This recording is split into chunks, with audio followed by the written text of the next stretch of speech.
Assalamualaikum warahmatullahi wabarakatuh. Salam sehat, salam sejahtera untuk kita semua. Perkenalkan, nama saya Dr. Siti Zubaida, Eksos MSI, NIDN 0213079002. Saat ini saya bekerja sebagai dosen tetap di Sekolah Tinggi Ilmu Administrasi Balaputra Dewa, Palembang, program studi Ilmu Administrasi. Izinkan saya menyampaikan pernyataan diri dosen unjuk kerja Tridharma Perguruan Tinggi PDD UKT PT sebagai salah satu syarat untuk mengikuti sertifikasi dosen tahun 2024. Salah satu mata kuliah yang saya ajar adalah mata kuliah Kebijakan Publik. Mata kuliah ini menerapkan metode pengajaran DAA atau Discover, Analyze, Apply. Discover menggali pemahaman awal dan meningkatkan rasa ingin tahu mahasiswa tentang topik kebijakan publik. Metode pengajaran, diskusi pendahuluan, pembelajaran berbasis masalah atau problem-based learning, dan kunjungan lapangan atau kuliah tamu. Analyze mengembangkan kemampuan mahasiswa dalam mengevaluasi kebijakan dan memahami dampaknya. Metode pengajaran, studi kasus mendalam, metode analisis kebijakan, dan diskusi kelompok. Apply, menerapkan pengetahuan dan keterampilan dalam situasi nyata untuk mengembangkan solusi kebijakan yang efektif. Metode pengajaran, proyek kebijakan, mahasiswa mengembangkan proposal kebijakan yang menyeluruh. Simulasi, mahasiswa berperan sebagai pembuat kebijakan. Dan penulisan kebijakan seperti membuat policy brief. Dengan metode ini, mahasiswa tidak hanya belajar teori kebijakan publik, tetapi juga mengembangkan keterampilan analitis dan praktis yang diperlukan untuk berkontribusi secara efektif dalam bidang kebijakan.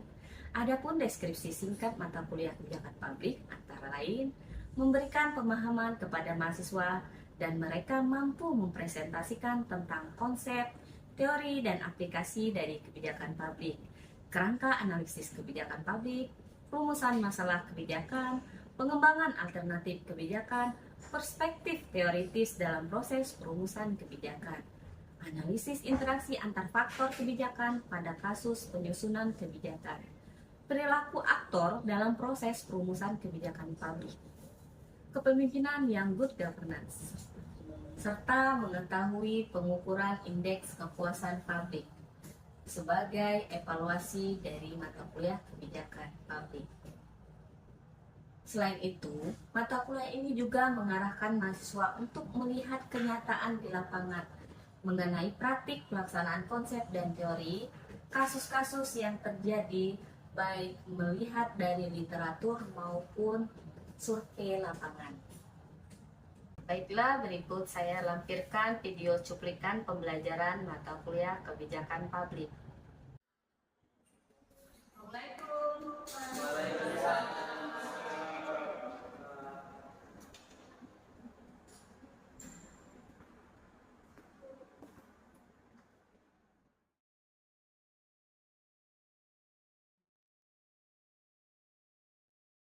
Baiklah anak-anak, sebelum memulai pelajaran kita hari ini, sebaiknya kita berdoa terlebih dahulu. Silakan Ketua Kelas untuk memimpin doa.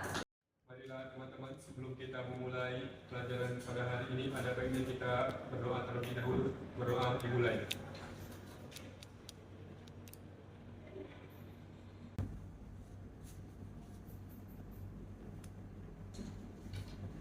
Doa selesai. Baiklah, sebelum kita mulai, saya list absen terlebih dahulu ya. Acia Suwarta, Hadir.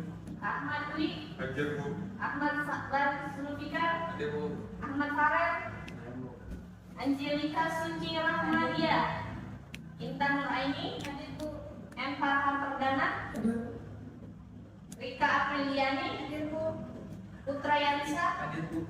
Risma Arista, Samsahar, Hadir.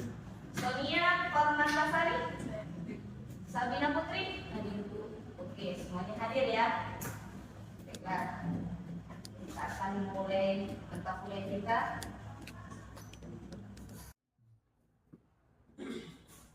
Sebelum kita memulai mata kuliah ini, sebaiknya kita terlebih dahulu mendiskusikan atau menegosiasikan komitmen kita bersama ya, supaya pelajaran kita selama semester ini dapat terlaksana dengan baik. Nah, komitmen antara mahasiswa dan dosen tentunya harus kesepakatan bersama. Ya. Oke, tentunya saya akan berkomitmen memberikan materi yang jelas dan terstruktur. Yang kedua, pastinya saya akan melibatkan kita semua dalam berinteraksi. Ya. Lalu saya juga akan memberikan feedback. Feedback apa? Dalam artian saya menyediakan waktu untuk diskusi terkait materi tersebut kalau belum paham atau belum jelas ya.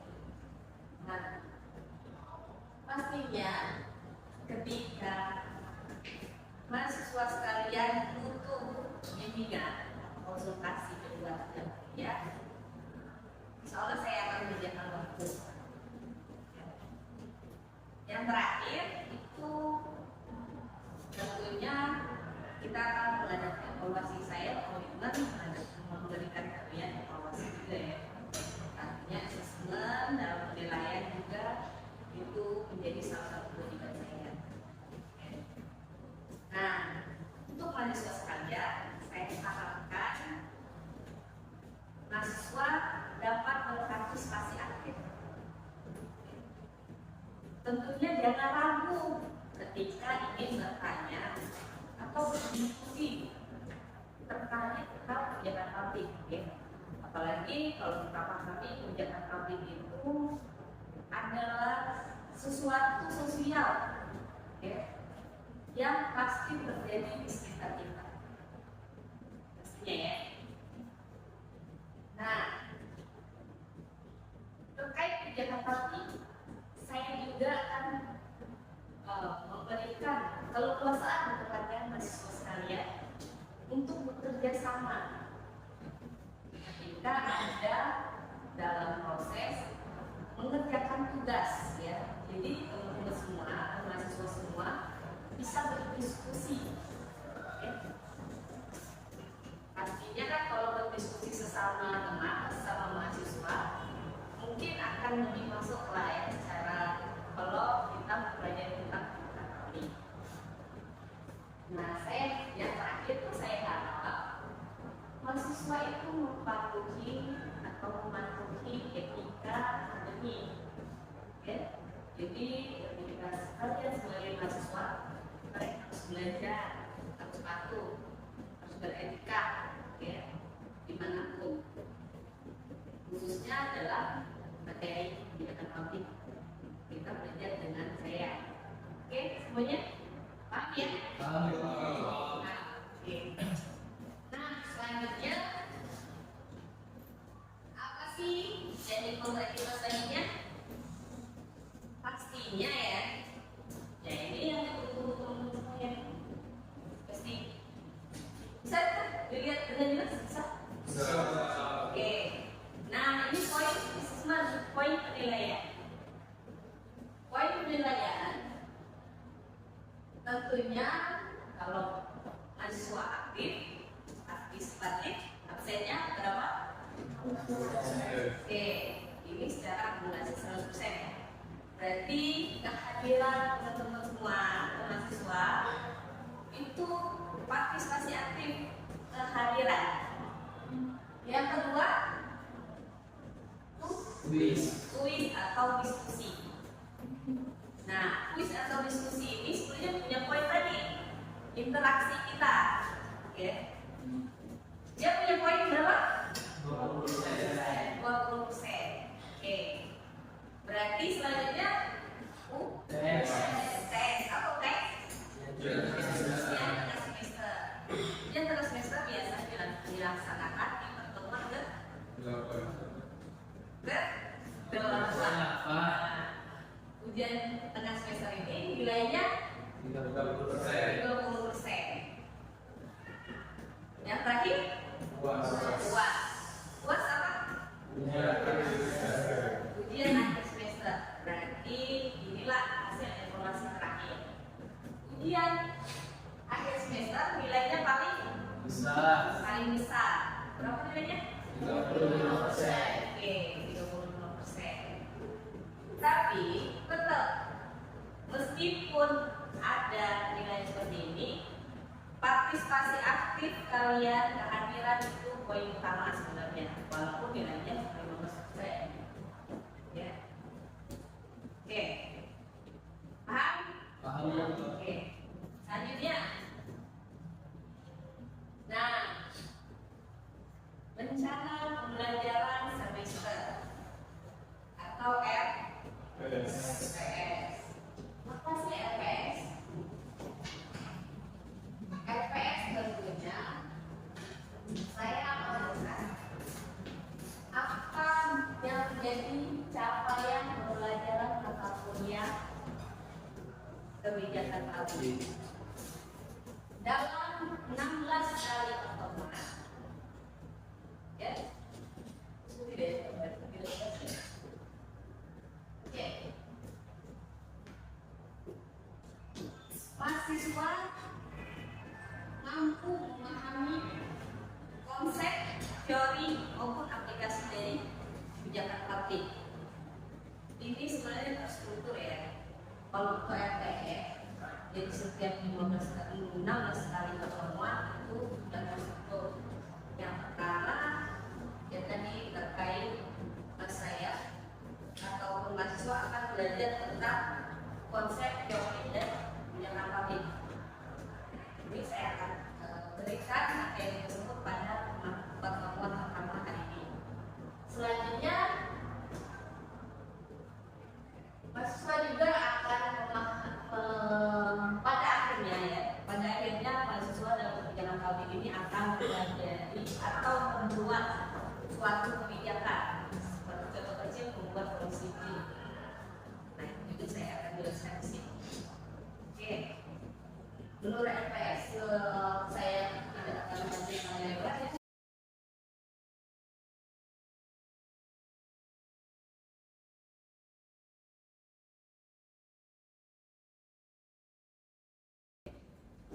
Adapun metode pengajaran dalam mata kuliah kebijakan publik itu saya menggunakan DISC, ya, discover, Analisis. Live and online.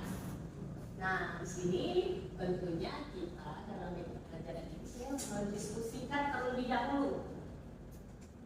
Diskusi terlebih dahulu, pembahasannya berbasis masalah.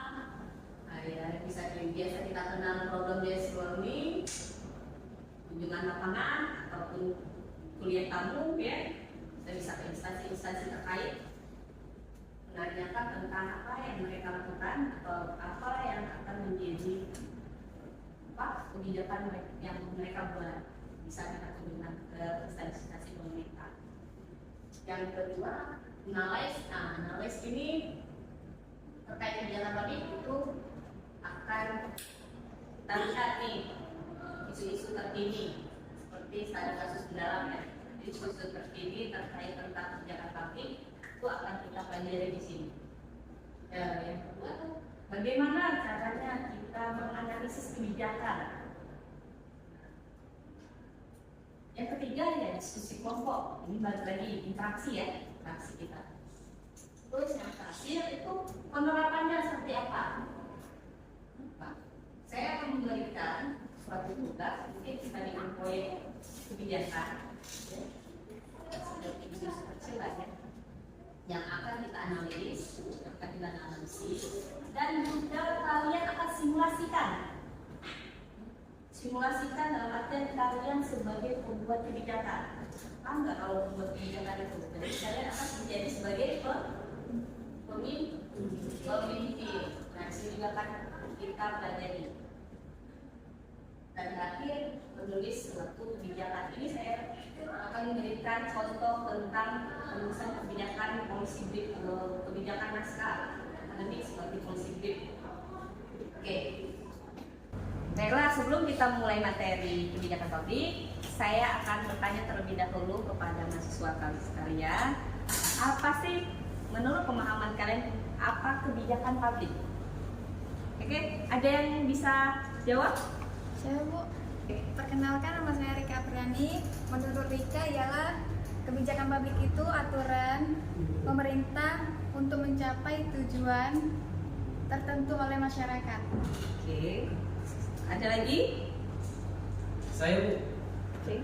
perkenalkan nama saya Putra Ensa. Menurut saya kebijakan publik itu suatu aturan yang terikat.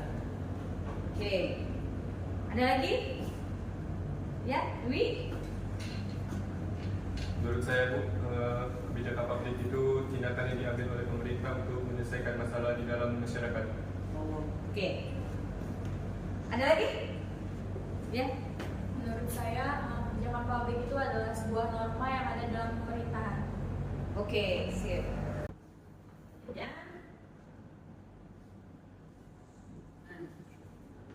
Apa itu definisi dan konsep dari kebijakan publik? Balik lagi ya. Kebijakan publik itu adalah serangkaian keputusan yang diambil oleh pemerintah untuk mengatasi masalah-masalah publik dan meningkatkan kesejahteraan masyarakat. Dari keempat jawaban mahasiswa itu semuanya sudah masuk ke dalam apa itu kebijakan publik. Konsepnya kebijakan publik itu mencakup berbagai aspek, baik dari aspek ekonomi, sosial, budaya, yang berfokus pada upaya pemerintah untuk mensejahterakan masyarakat. Ya, itulah tujuan yang akan dicapai oleh pemerintah. Nah, proses pembuatan kebijakan itu melibatkan berbagai tahapan, mulai dari identifikasi masalah, bagaimana memformulasikan kebijakan, apa yang akan diimplementasikan, lalu bagaimana evaluasinya atau dampaknya seperti apa. Ya.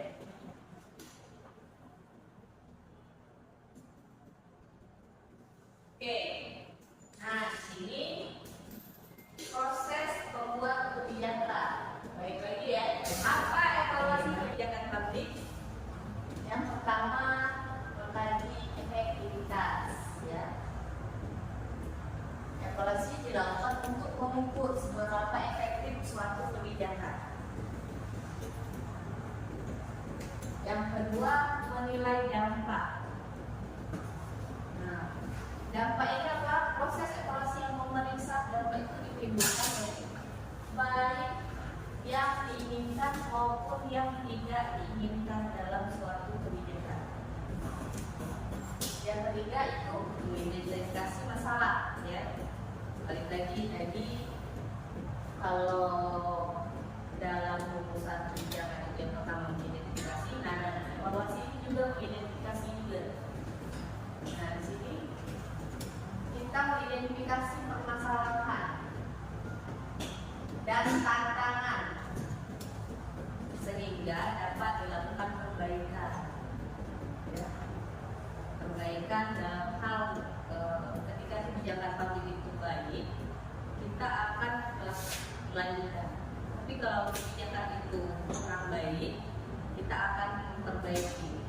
Nah itulah tujuan kita dalam pelajaran kebijakan publik, menganalisis apa itu isi kebijakan.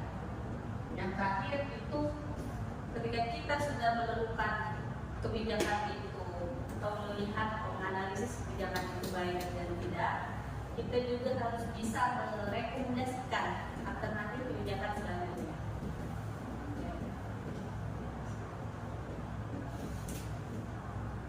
Lalu, apa peran pemerintah dalam kebijakan publik? Nah, peran pemerintah yang pertama, penyusunan kebijakan, mengimplementasikan kebijakan, mengawasi dan evaluasi.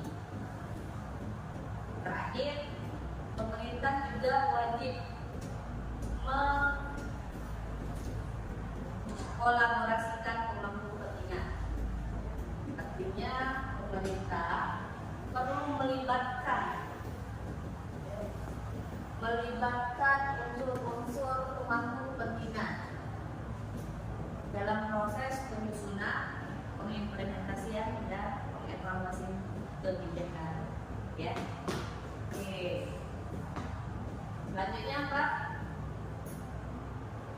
Nah, di sini ada isu-isu terkini terkait contoh kebijakan. Ya. Sebelum saya lanjut, ada yang ingin ditanyakan? Tidak. Pas? Pas. Lanjut ya? Lanjut. Semangat. Tegang ya? Banyak Oke, tidak ada pertanyaan? Lanjut ya? Oke, lanjut. Nah, apa produk kebijakan? Untuk apa dan siapa? Ada yang tahu? Belum? Pasti tahu sebenarnya. Oke. Inilah untuk apa, bentuknya seperti apa, dan siapa. Ya, masih kita lihat ya.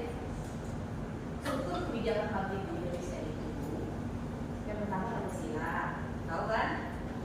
Undang-Undang Dasar 1945, TAP MPR. Nah, selanjutnya undang-undang, undang provinsi, keputusan gubernur, keputusan Radin, baru pelaksana, baru kesimpulan ke rakyat Indonesia. Nah, di sini eksekutif, legislatif, dan legislatif itu ada diagram struktur proses membuat kebijakan atau bentuk dari kebijakan. Paham ya? Saya ini sudah terlihat. Oke, terakhir ya, kesimpulan dan rekomendasi. Bagaimana kesimpulan dari kebijakan publik? Ya. Kebijakan publik itu merupakan cara pemerintah mengatur dan mengelola masyarakat untuk mencapai tujuan bersama. Nah, rekomendasi dari ini adalah tentunya untuk meningkatkan keefektivitasan kebijakan publik, disarankan agar pemerintah secara aktif berkolaboratif ya. Oke, tidak ada pertanyaan ya? Aman? Baiklah, sekian materi hari ini. Terima kasih atas partisipasinya dan saya ucapkan wassalamualaikum warahmatullahi wabarakatuh. Waalaikumsalam warahmatullahi wabarakatuh. Dan siap atas waktunya. Demikianlah deskripsi singkat dan cuplikan video pembelajaran mata kuliah kebijakan publik. Semoga dapat memberikan gambaran pembelajaran yang saya lakukan di Sekolah Tinggi Ilmu Administrasi Balaputra Dewa, Palembang. Lebih dan kurang saya mohon maaf dan terima kasih untuk pihak yang telah membantu dalam kegiatan ini. Wassalamualaikum warahmatullahi wabarakatuh.